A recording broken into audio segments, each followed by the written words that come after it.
بسم الله الرحمن الرحيم।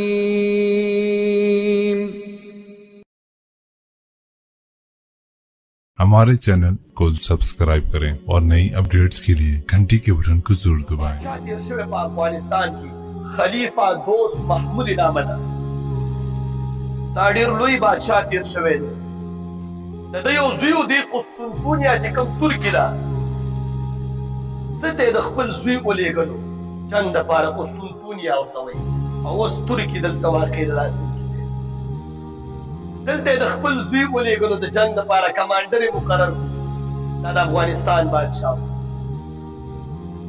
یو خط ورته راغو چې ستا بچی تښتېدلی شکست یې خوړلی دی ښځې ته راغو ورته وایي داسې بې غیرته زوی دې راوړی دی چې ما دا ولېږلو د فتحې دپاره او دا خو چې کوم دی تښتېدلی دی هغه مور یې ورته وایي ای دوست محموده زما زوی تښتېدلی نه شي وایي دا سړی میریان شو خلیفه دوست محموده وی زما زوی تښتېدلی نه شي خبره یې وکړه د ښځې نه پاڅېدو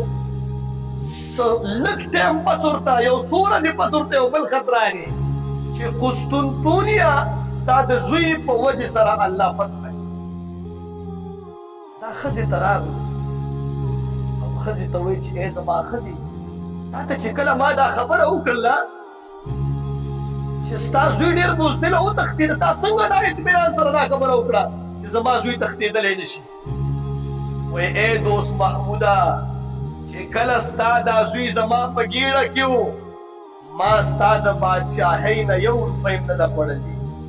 ما به جامې ګنډلې 9 میاشتې ستا زوی زما په ګېډه کې و ما به جامې ګنډلې په هغه پیسو باندې مې خوراک کولو او ای دوست محموده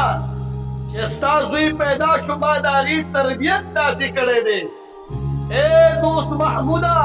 پی مې چې ورکړی دي اودس مې کړی دی او قبلې طرف ته مې مخ کړي بیا مې ماشوم له پی ورکړی تا چې دا خبره وکړه چې زوی دې تښتېدلی ما ویل چې زما داسې تربیت والا زوی تښتېدی نه شي شهادت خوړلی شي خو تښتېدلی نه شي هله زما وایي یقین نو دا مین دی چې خاوند دې بادشاه دی ورته وایي زوی دې بزدله وتښتېده ورته وایي تښتېدلی نه دی هغه له پته وه چې ما یې تربیت داسې کړی دی چې زما بچی شهادت خوړلی شي تښتېدلی نه شي عزیزانو دا میندې وي هله بچي داسې و دې وخت کې میندې ترکارۍ پخوي ته وګوره خپل کوروالا ته څنګه یې پخوي او داسې وي چې ترکاري پخوي اوړه راخلي بسم الله وایي او که نه وایي ماشوم له پی ورکوي نو پټۍ اچولې او که نه نه اچولې دا کله تا کتلي نو چې داسې میندې وي نو بچي به ما تاسو ته زموږ په شانتې بچي وي یا به بچي ټیک نه وي بچی به د مور او پلار تابعداره نه وي بچی به د قوم او ملت په کار نه راځي